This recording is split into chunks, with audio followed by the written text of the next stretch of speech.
Stratagème 31e. Lorsqu'on ne trouve rien à répondre aux arguments adverses, on se déclarera, non sans une pointe d'ironie, incompétent en la matière. Ce que vous dites là dépasse mon humble entendement. C'est certainement tout à fait juste, mais le sens m'échappe, et je me garderai donc bien de tout jugement.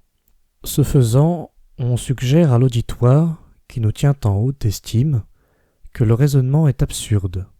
Ainsi, à l'apparition de la critique de la raison pure, ou plus exactement lorsque l'ouvrage commença à faire quelques sensations, nombreux furent les universitaires de la vieille école, partisanes de l'éclectisme, à déclarer « Nous ne comprenons pas », croyant enterrer ainsi l'affaire. Mais lorsqu'une poignée d'adeptes de la nouvelle école leur démontrèrent qu'ils avaient effectivement raison et n'y comprenaient rien, ils perdirent toute envie de rire. Ce stratagème ne sera utilisé que là où l'on est sûr que sa cote auprès de l'auditoire est résolument supérieure à celle de l'adversaire. Par exemple, un professeur pourra s'y risquer face à un étudiant.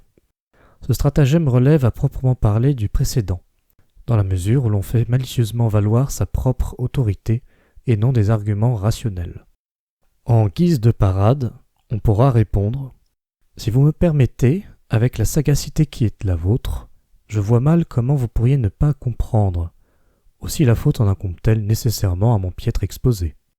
avant de lui en remettre une couche, de sorte qu'il finisse bon gré mal gré par comprendre, réalisant ainsi que le sens lui avait réellement échappé. Voilà qui est finement joué. Il voulait nous suggérer notre aberration, nous lui avons prouvé son incompréhension. Le tout dans la plus grande courtoisie.